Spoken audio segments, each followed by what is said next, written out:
Welcome to the Fear Files channel. Today I will tell you a story that will make you doubt the reality of what is happening around you. The story of a man who opened the door of his house one evening and saw himself on the doorstep. Make yourself comfortable, turn off the lights, and let's get started. Dmitry Sokolov was returning home on a late October evening. He was 34 years old, working as a programmer in a small company and living an ordinary, unremarkable life. He was not married and had no children. His days were similar to one another. Work, gym, sometimes meetings with friends, but most often he spent his evenings at home in front of the computer or with a book in his hands. That evening, he stayed late at work.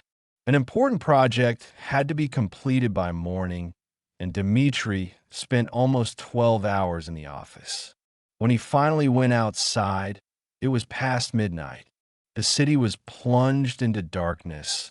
There were almost no people on the streets. A cold wind ruffled the autumn leaves, creating an unpleasant feeling of emptiness and loneliness. Dmitry lived in an ordinary panel 9-story building on the outskirts of the city. The entrance was old, the lighting worked every other time, the elevator was constantly breaking down. When he approached his house, he noticed that the light was on in his apartment on the 5th floor. It was strange. He remembered exactly that he had turned off all the lamps in the morning before leaving. Dmitry has always been pedantic in such things. Saving electricity, this has become a habit since childhood. As he climbed the stairs, he tried to find a logical explanation. Maybe there was some kind of power surge? Or did he forget to turn off the light in a hurry? No, he distinctly remembered checking all the rooms before leaving. Dmitry was confident in his memory. When he reached his door, his heart beat faster. A streak of light broke through from under the door, and he heard sounds. Someone walked inside his apartment. The steps were slow, measured, as if a man was taking a walk, examining the situation. Dmitry froze. Thoughts of robbers flashed through his mind, but something was wrong with the sounds. They were too calm, too confident. He took out the keys with trembling hands and quietly inserted them into the lock. He turned slowly. The clicks sounded louder than usual, almost deafening in the silence of the hallway. Dmitry pushed the door open and went into the hallway. What he saw made his blood freeze in his veins. A man stood in his living room with his back to the door. He looked at the photos on the shelf, holding a frame with a picture where Dmitry was captured with his mother at her last birthday. The man was dressed exactly like Dmitry himself, in the same jeans, the same dark blue jacket. Even the shoes were identical. When the stranger turned, Dmitry felt the ground slip from under his feet. He stood in front of him, an absolute copy. The same face, the same gray-blue eyes, the same mole above his right eyebrow, the same small scar on his chin that he received as a child when he fell off his bicycle. The double smiled. It was a calm, almost friendly smile, but there was something terribly wrong with it. "Hello, Dima," he said in a voice that was indistinguishable from Dmitry's own voice. "Don't be afraid. I won't hurt you. I just wanted to finally get to know each other." Dmitry could not utter a word. His mind refused to accept what was happening. It was impossible. This does not happen. He tried to find at least some difference, even the slightest detail that would betray the deception. But he found nothing. Even a manner of bearing, gestures, facial expressions, everything was absolutely identical. "You're probably shocked," the doppelganger continued, carefully putting the photo back on the shelf. "This is normal. I'd be shocked if I were you too. Let's sit down and talk quietly. You probably have a million questions." He walked over to the sofa and sat down, quite casually, as if it were his own home. Moreover, He sat exactly in the place where Dmitry himself usually sat, in the left corner of the sofa, where the pillow was slightly pressed from constant use. Dmitry remained standing at the door, his hand still clutching the handle. The instinct of self-preservation shouted at him to run, to call for help, to do anything but stay here. But curiosity and a kind of morbid fascination with what was happening riveted him to the spot. "Who are you?" he finally choked out. The voice sounded hoarse, alien. "I'm you, Dima," the double answered. "Or rather, I was you, or I'll be you. Temporary structures are not quite suitable here. Let's put it this way. I'm a version of you from another reality, from a parallel world, if that's what you want to call it." Dmitry felt his legs give way. He leaned against the wall, trying to stay on his feet. Parallelwelts. It sounded like nonsense, like cheap science fiction.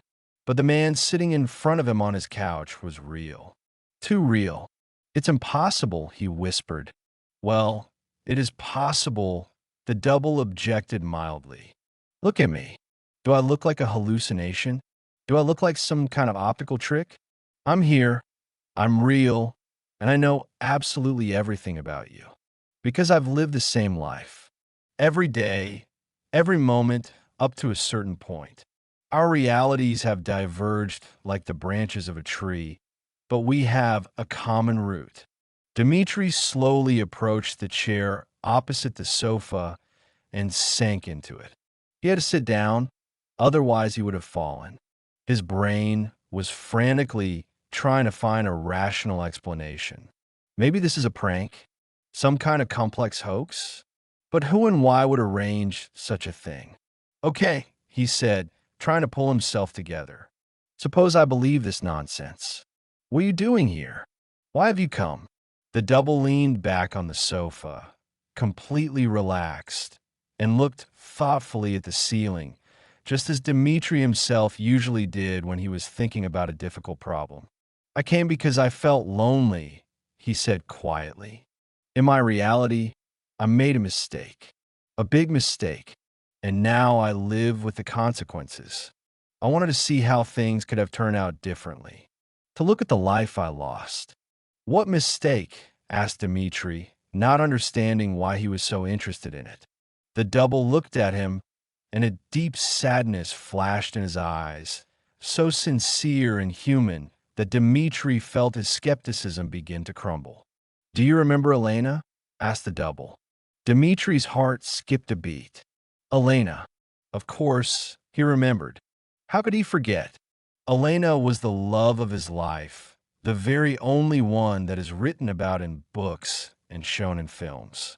They met at the university in the third year. She studied philology, he was programming. They had been brought together by chance, a stupid accident in the university cafeteria, when they reached for the last apple pie at the same time. They were together for 2 years. 2 happy, cloudless years. Dmitry was sure that she was the one with whom he would spend the rest of his life. He even bought a ring, planned to propose. But then there was a quarrel. A silly, ridiculous argument, because he spent too much time on the computer working on his graduation project. Alena wanted attention, wanted to spend time with him, and he waved it off, saying that it was important for his future, for their future. The quarrel escalated into a scandal. Hurtful words were spoken, those words that cannot be taken back. "She's gone." He was too proud to follow her and apologize. "I thought that she would return on her own, that everything would be settled." But she did not return. And when he finally decided to call her a week later, it was too late. She met someone else. That was 10 years ago, but the wound never healed completely. Dmitry tried to build relationships with other women, but no one could replace Alena. No one made his heart beat so fast. No one understood him so well. "I remember," Dmitry said in a muffled voice. "In my reality, I went after her that evening," the doppelganger said, and his voice faltered. "I caught up with her on the street. apologized, said that I was an idiot. We reconciled. A year later, I proposed to her, and she agreed. We got married. It was the happiest day of my life. Dmitry felt something tighten in his chest. He imagined it. Alena in a white dress. Her smile, her hand in his hand. Something that could have been, but did not happen. And what went wrong? He asked quietly. The double passed his hand over his face, and Dmitry recognized this gesture. He did it himself when he tried to hold back his emotions. 3 years ago, we had a daughter. The double continued. Masha, a beautiful girl with the eyes of a mother and my stubborn character. She was everything. The meaning of life. The reason to wake up every morning with a smile. Alena was a wonderful mother. We were happy. A real family, you know? Something I've always dreamed of. He fell silent, and a painful silence hung in the room. Dmitry waited for the continuation, afraid even to breathe. And then there was an accident, the double gasped. Stupid, ridiculous accident. I was driving them to the mall, a normal shopping trip. The truck ran a red light. I couldn't do anything. Nothing. His voice broke. Dmitry looked at his double, at himself, weeping in his living room, and felt tears fill his own eyes. The pain was so palpable that it seemed that he could touch it. They're both dead, whispered the double. Alena and Masha. Instantly, as the doctors said, they did not suffer. But I stayed. I survived without a scratch. Isn't that ironic? I prayed to God, any God, to take me in their place, but no one heard. Dmitry did not know what to say. There were no words that could console such grief. He just sat there, looking at his reflection at the man who was him, but went through hell that Dmitry himself could not even imagine. After that, I just existed. The double continued, wiping away his tears. Work, home, emptiness. Every day was the same. I tried to find the meaning, but there was none. Until I discovered a rift. A rift? Asked Dmitry. Portal, door, call what you want. A place where realities meet. I found it by accident while wandering through the old industrial areas of the city. There was an abandoned factory, and in one of the workshops the air was just flickered, like ripples on the water. I walked through it and ended up here, in your reality, where you didn't follow Alena, where you live alone in this quiet, empty apartment, work, come home, and no one is waiting for you.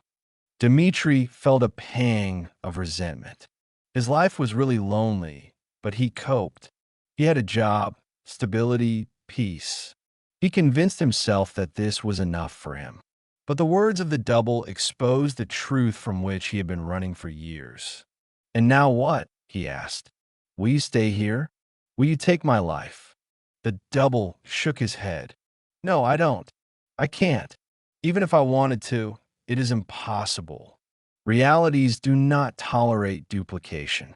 Sooner or later, one of us will have to leave. Besides, it's not my life. It's yours.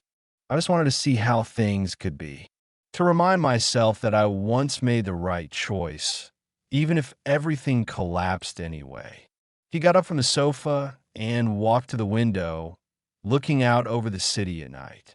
Dmitry watched himself, and felt a strange connection with this man. They were one, separated only by the choices made 10 years ago. Do you know what's funniest? Said the double without turning around. I envy you. Yes, your life is empty and lonely, but you don't have that pain. You don't know what it's like to lose everything that matters. You don't wake up every night from nightmares, seeing their faces for the last time. You don't live with the guilt of surviving when they died. Dmitry came up and stood next to him. They stood shoulder to shoulder, two identical people looking out the window. And I envy you, Dmitry said quietly, because you knew love, real, full love. You had a family, a daughter. You lived, really lived, and not just existed like me. Even if it ended in tragedy, you had it. The doppelganger turned to him, and their eyes met. There was an understanding in that gaze, deeper than could be between any two different people. Because they were not different. They were reflections of each other, two sides of the same coin. What if I tell you where she is now? The doppelganger suddenly asked. Alena, I know where she lives in this reality. I checked. She works as a teacher at a school not far from here. She is married and has two children. Dmitry's heart beat faster. Why are you telling me this? Because you have to know, not to interfere in her life, but to understand the consequences of your decisions.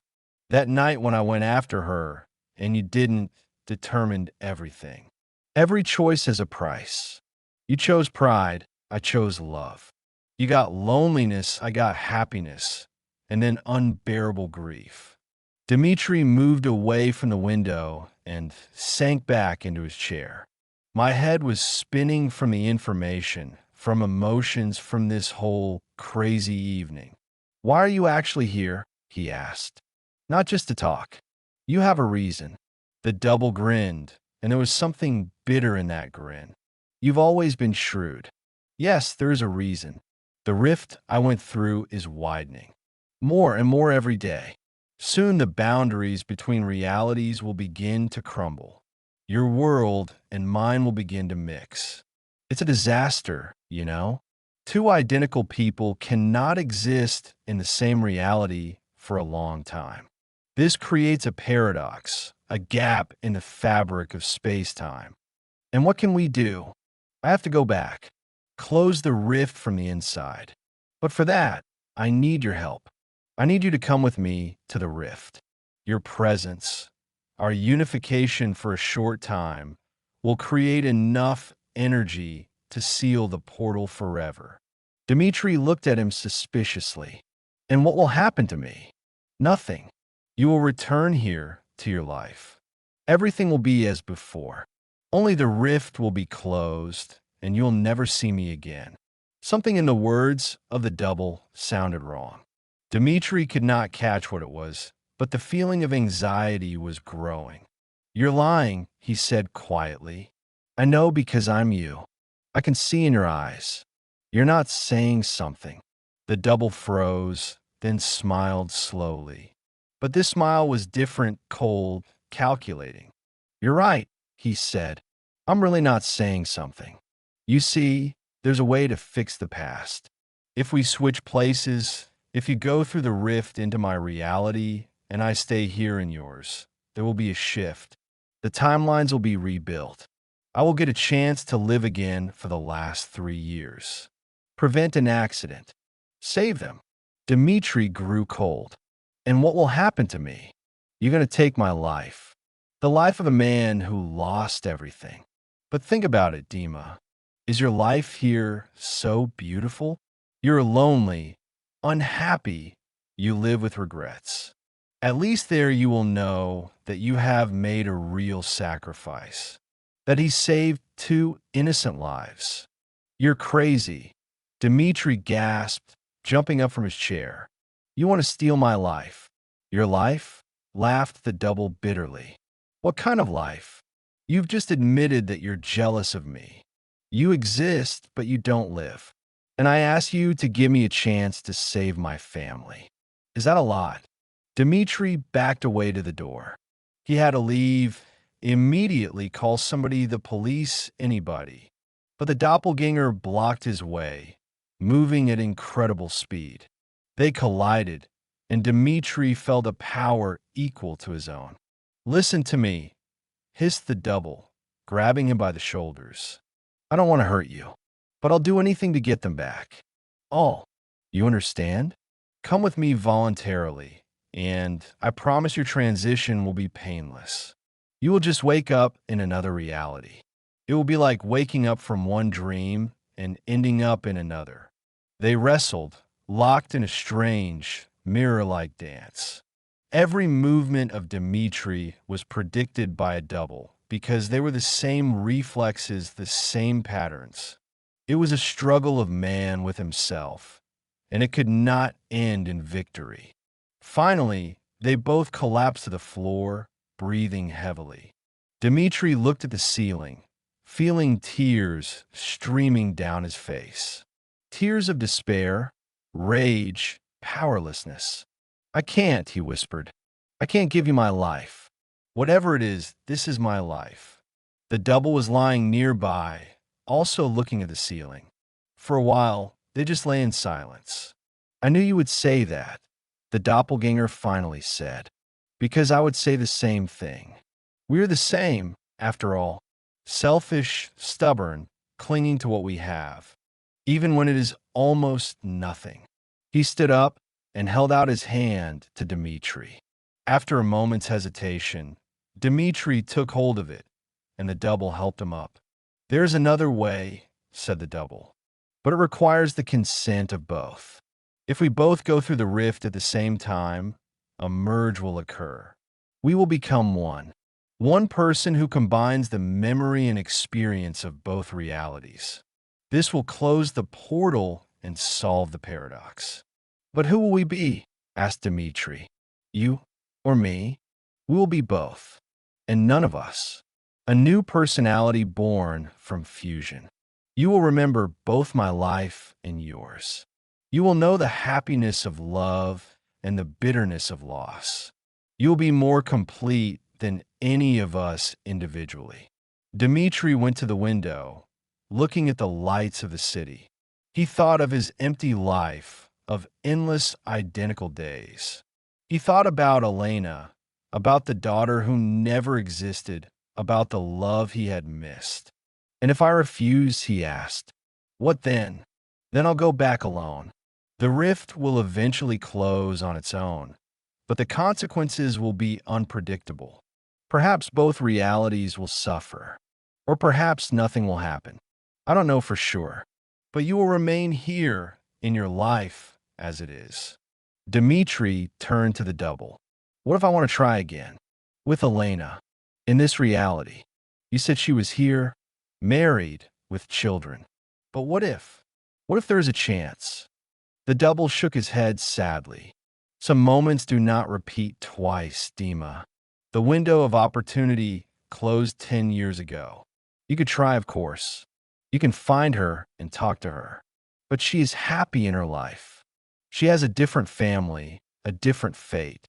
To destroy it for the ghost of what could be, it's selfish. You're selfish too," Dmitry replied sharply. "You wanted to steal my life to get your family back. I know. That's why I'm proposing a merger. This is the only honest way. We both sacrifice our individuality for something bigger, for the sake of wholeness, which neither you nor I had." Dmitry walked around the room, thinking. His rational mind was saying that it was crazy, that he had to call a mental hospital, that none of this could be true. But his heart, that deep, quiet part of his being, knew the truth. This man was real. The rift was real. And the choice that faced him was the most real choice in his life. "Show me," he said at last. "Show me the rift. I want to see it with my own eyes. Then I will make a decision." The double nodded. "Good. We can go now. It's not far away. An old foundry on the eastern outskirts. Do you know this place?" Dmitry knew. An abandoned industrial building, where teenagers sometimes climb for thrills. They said that there were ghosts there, although Dmitry never believed in such things. They left the apartment together, two identical people in the same clothes. If anyone had seen them, it would have caused panic, but the streets were empty at this late hour. They walked in silence, each immersed in his own thoughts. The road took about half an hour. They reached an abandoned factory whose ruined walls and shattered windows looked ominous in the moonlight. The double confidently headed for one of the workshops, and Dmitry followed him. It was dark and damp inside, smelling of rust and mold.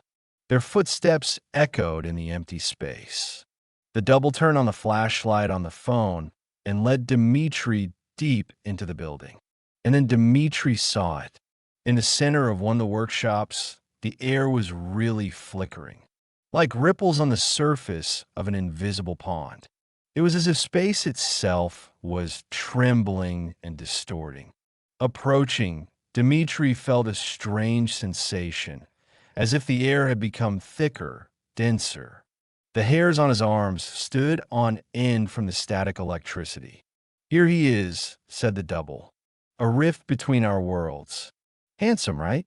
And terrifying at the same time."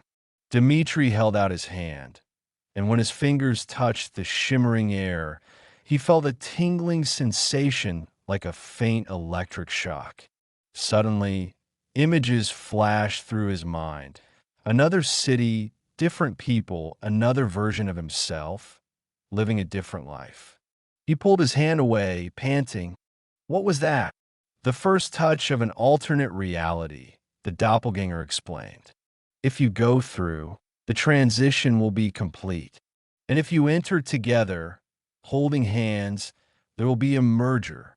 Dmitry stared at the rift, fascinated and frightened at the same time. He had a choice in front of him that would change everything. He could remain himself, return to his lonely but predictable life. Or he could take a risk, unite with his double, become someone new, someone whole. "How much time do I have to decide?" he asked. "Not much. The rift is widening by the hour. If we do not close it within a day, the consequences will become irreversible. Both realities will begin to collapse." Dmitry sat down on the cold concrete floor, holding his head in his hands. He needed to think, but his thoughts were confused. He imagined himself as a new person, with the memory of his love for Alena, of the birth of his daughter, of the happiness of family life, but also of the trauma of loss, of unbearable pain, of the desire to die after the tragedy. Could he handle it with such an emotional load? "And you," he asked, looking up at the double, "are you ready to give up your identity? Stop being who you are." The double sat down next to him. "I stopped being who I am on the day of the accident," he said quietly. "Since then, I've been just a shell filled with pain and memories." Confluence. This is a chance to become real again. Not only a bearer of grief, but a full-fledged person. "Yes, I'm ready." They sat in silence, two reflections of each other, on the verge of a decision that would determine not one, but two destinies, two realities. "I'm afraid," Dmitry admitted. "Me too," replied the double. "But you know what I'm more afraid of? To remain as I am. Incomplete. Broken. I want to feel again. Not only pain, but also joy, hope, love. Even if these are memories, someone else's and mine at the same time." Dmitry stood up, stretched out his hand to the double. He took hold of it, and they stood face to face in front of the shimmering rift. "If we do it," said Dmitry, "promise me one thing. The new us, whoever he is, will let Alena know. He will not interfere in her life, but will let her know that she was loved, truly loved, in some other reality." "I promise," the doppelganger nodded. They turned towards the rift, still holding hands. The shimmer intensified, as if the space itself sensed their intention. "On the count of three," suggested the double. "On the count of three," Dmitry agreed. Alone, their fingers clenched tighter. 2. Hearts beat in unison. 3. They stepped forward together into the shimmering air, into the rift between the worlds. The last thing Dmitry felt was the sensation of dissolution, disintegration into molecules, which then began to rebuild into something new, something whole. The light flashed with a dazzling whiteness, then darkened, and silence reigned in the abandoned workshop. When the man opened his eyes, He was lying on the cold concrete. The rift disappeared. The air no longer flickered. Everything was ordinary, quiet, empty. He slowly rose to his feet, feeling a strange fullness in his mind. Memories were intertwined. Lonely evenings at the computer and happy days with family. An empty apartment and children's laughter. Lost love and the tragedy of loss. It was all his, and none of it was all his. He was Dmitry, but not the Dmitry who came in here. He was different, new, born from the fusion of two realities. The man walked out of the factory into the pre-dawn darkness. The city was waking up. The first rays of the sun painted the sky in pink tones. He knew what he had to do. He had a mission, a promise made to himself. He had to find Alena, not to ruin her life, not to bring back the past, just to say thank you for the love that was in one reality, for happiness that could be in another, for the fact that even divided between the worlds, this love still mattered. The man walked through the morning city, carrying two lives, two sets of memories, two hearts beating as one. He was a living paradox, an impossible unification, but he was also the real man he had ever been. And somewhere in this new unity, in this fusion of loneliness and love, loss and hope, he found something that none of his former selves had. He found wholeness. The days after the merger were strange. The man, who was now both Dmitry the loner and Dmitry the family man at the same time, was learning to live with a double set of memories. Sometimes he woke up and couldn't remember what reality he was in. I reached for the empty place next to where Alena was supposed to sleep and painfully realized that she had never been there, at least in this world. Work helped to keep his sanity. Colleagues did not notice the difference or attributed small oddities in behavior to fatigue. He was the same programmer, did the same job, but an ocean of other people's and his own emotions was seething inside him. He decided to act. Through social networks, he found Alena. Her profile was closed to outsiders, but the profile picture showed a woman who hadn't changed much in those 10 years. The same intelligent eyes, the same warm smile. Only now there was more maturity and motherly wisdom in her smile.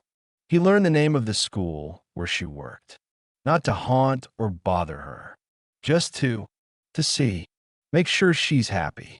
One Friday after work, he found himself near this school. Parents took their children away. There was a cheerful fuss around.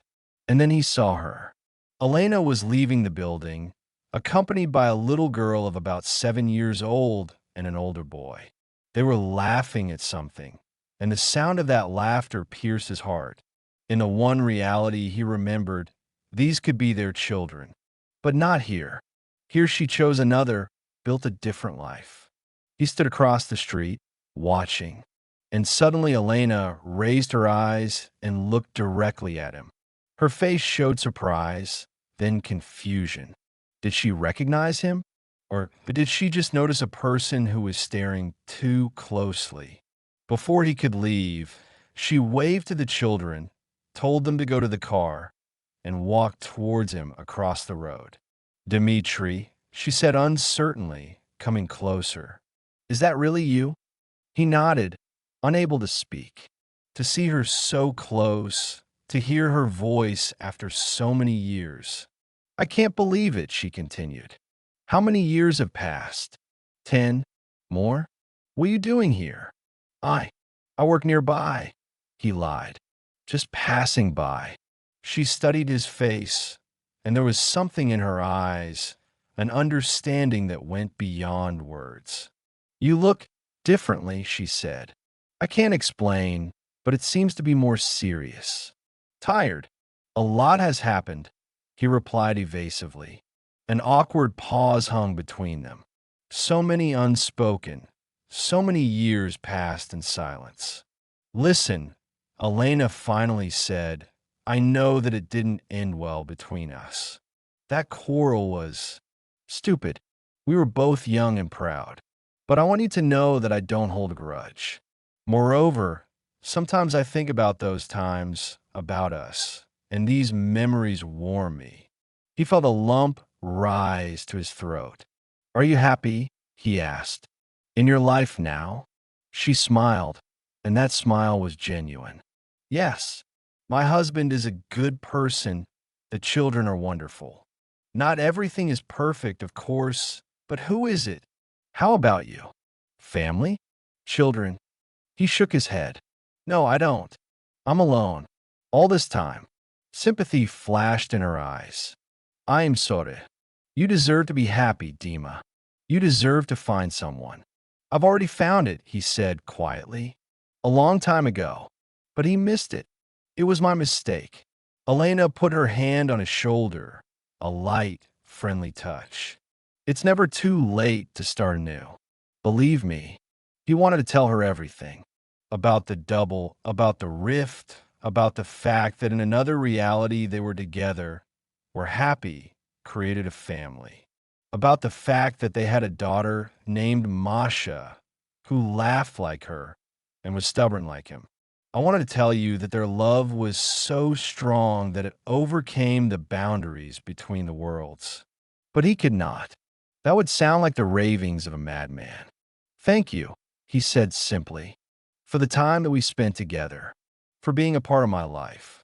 Even if it was so long ago. She squeezed his shoulder. Thank you too. Take care of yourself, Dmitry. She turned and walked back to her car, to her children, to her life.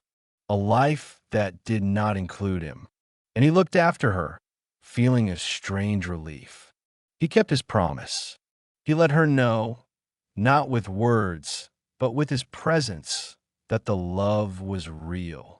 The man walked slowly away, carrying a completeness that he had not known before. His two halves, lonely and loving, were finally reconciled. He couldn't bring back the past. He couldn't change the choices he made 10 years ago. But he could live on more completely, more consciously. That a few weeks after meeting Alena, the man began to notice changes in himself. The memories of the two realities no longer conflicted, but complemented each other.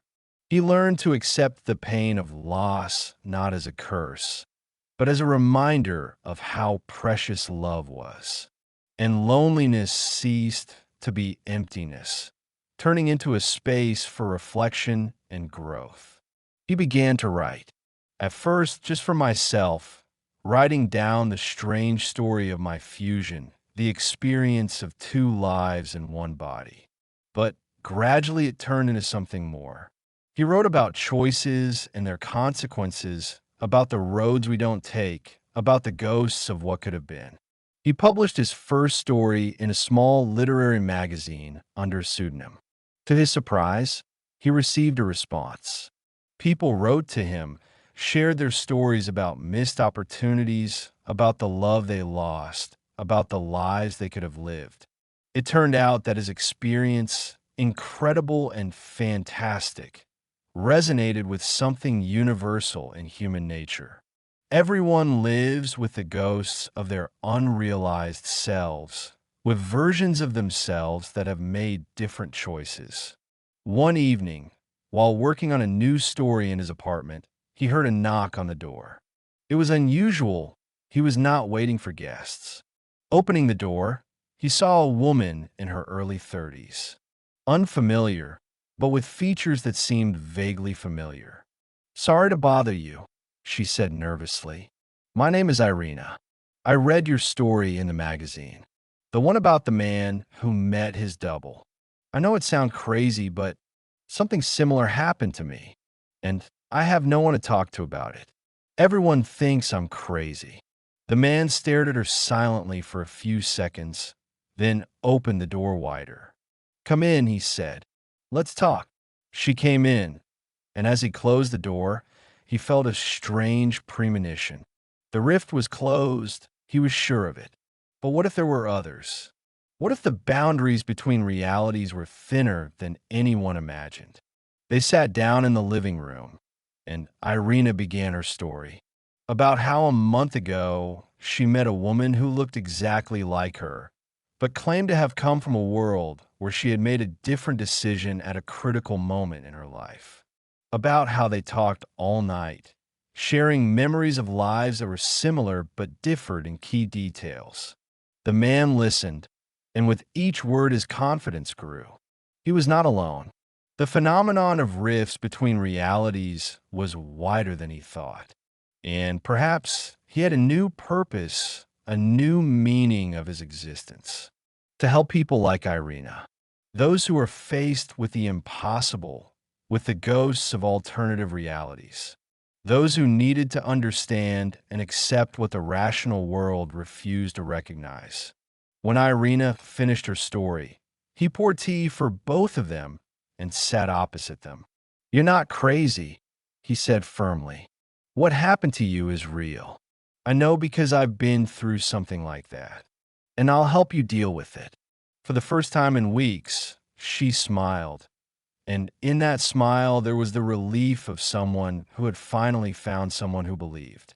They talked until dawn, exchanging stories, theories, and attempts to understand the nature of the faults. By the time the first rays of the sun penetrated the windows, a bond had been established between them, based on shared experiences that no one else could understand. In the following months, the man found several more people who had encountered similar phenomena. They began dating, forming a small support group for those who had come into contact with the boundaries of reality. Some have met their doppelgangers. Others have simply seen glimpses of alternate lives. Still others have felt strange shifts in their memories, remembering events that never happened in this reality. The man became a guide for these lost souls.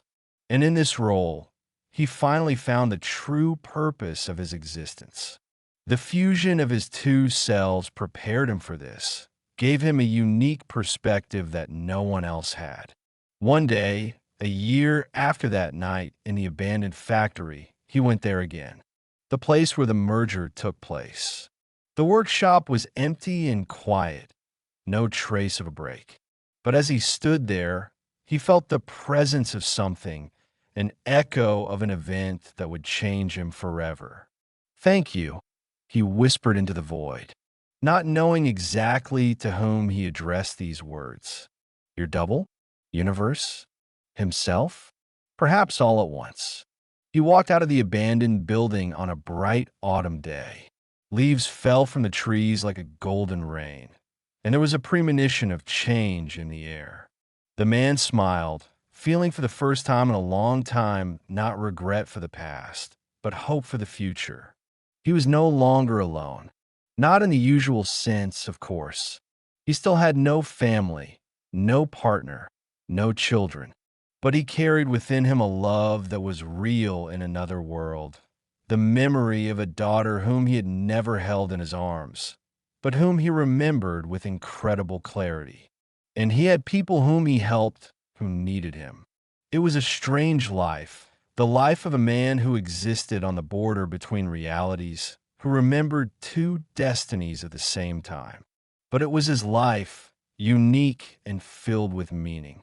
And somewhere, in an infinite number of parallel worlds, other versions of Dmitry Sokolov continued to make their choices, to go their own ways, to create their own realities. And it was good, because in the variety of possibilities was the true beauty of existence.